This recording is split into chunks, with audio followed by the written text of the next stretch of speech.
Hello friends, welcome to Smile Talk paramedical channel. 2026ನೇ ಸಾಲಿನಲ್ಲಿ PUC complete ಮಾಡಿ ನೀವು BSc ನರ್ಸಿಂಗ್ ಕೋರ್ಸ್ಗಳನ್ನು ಮಾಡಬೇಕು ಅಂತ ಇದ್ದರೆ, ಸ್ಪೆಷಲಿ ನಾನು ಈ ವಿಡಿಯೋದಲ್ಲಿ BSc nursing, BPT, BPU, health science ಕೋರ್ಸ್ಗಳ ಬಗ್ಗೆ ಮಾಹಿತಿಯನ್ನು ಕೊಡ್ತೇನೆ. ಬಟ್ ಈ ವಿಡಿಯೋದಲ್ಲಿ ಯಾರೆಲ್ಲ ಅಭ್ಯರ್ಥಿಗಳು ನಾನು ರಿಮೈಂಡರ್ ಮಾಡ್ತಾ ಇರುವಂಥದ್ದು, ನಿಮ್ಮಗಳಿಗೆ ಒಂದು ರಿಮೈಂಡರ್ ಅಂತ ತಿಳ್ಕೊರಿ. ಏನಂತಂದರೆ, ಈಗಾಗಲೇ ನಿಮ್ಮಗಳಿಗೆ time table CET UG CET ಒಂದು ವೇಳಾಪಟ್ಟಿ ಕೂಡ ಬಿಡುಗಡೆ ಆಗಿದೆ. ಅದರ ತಕ್ಕಂತೆ ನಿಮಗೆ ನಾಳೆಯಿಂದ ಏನಾಗುತ್ತೆ ಅಂದರೆ ಎಕ್ಸಾಮ್ಗಳು ಆರಂಭವಾಗ್ತಾ ಇದ್ದಾವೆ. ಪರೀಕ್ಷೆಗಳು ನಿಮಗೆ CET ಈ ಒಂದು UG CET ಪರೀಕ್ಷೆಯಲ್ಲಿ ಪಡೆದಿರುವಂತಹ ಒಂದು ಅಂಕಗಳೇನಿದ್ದಾವೆ, UG CET ಎಕ್ಸಾಮ್ ಇರ್ಬೋದು, ಪ್ಲಸ್ PUC ಪ್ಲಸ್ CET, ಇವುಗಳ ಆಧಾರದ ಮೇಲೆ ನಿಮ್ಗೆ ಏನು ಮಾಡ್ತಾರೆ ಅಂತಂದರೆ ಮುಂದಿನ ದಿನಗಳಲ್ಲಿ ರ್ಯಾಂಕ್ ನಂಬರ್ಗಳನ್ನು ಕೊಡ್ತಾರೆ.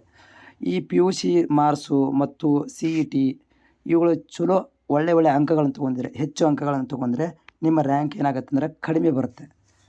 ಕಡಿಮೆ ಬಂದರೆ ಏನಾಗುತ್ತೆ ಅಂದರೆ ನೀವು ಬಯಸಿರುವಂಥ ಕಾಲೇಜು, ನೀವು ಇಷ್ಟಪಟ್ಟಿರುವಂಥ ಕೋರ್ಸು ನಿಮಗೆ ಆರಾಮಾಗಿ ಸಿಕ್ಕಿಬಿಡುತ್ತೆ.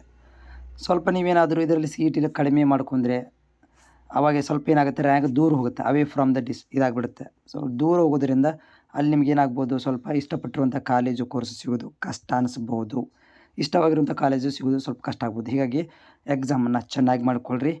All the best. ಮತ್ತು BSc ನರ್ಸಿಂಗಿಗೆ ಸಂಬಂಧಿಸಿದಂಥ ಏನಾದರೂ ಡೌಟ್ಗಳಿದ್ದರೆ ನನಗೆ ಲೈವಲ್ಲಿ ಬರ್ತೇನೆ. 1ನೇ ತಾರೀಕಿಂದ May 1ರಿಂದ ಲೈವಲ್ಲಿ ಬರ್ತೇನೆ. ಅವಾಗ ಕೂಡ ನೀವು ಮಾಹಿತಿಗಳನ್ನು ಕೇಳ್ಬೋದು.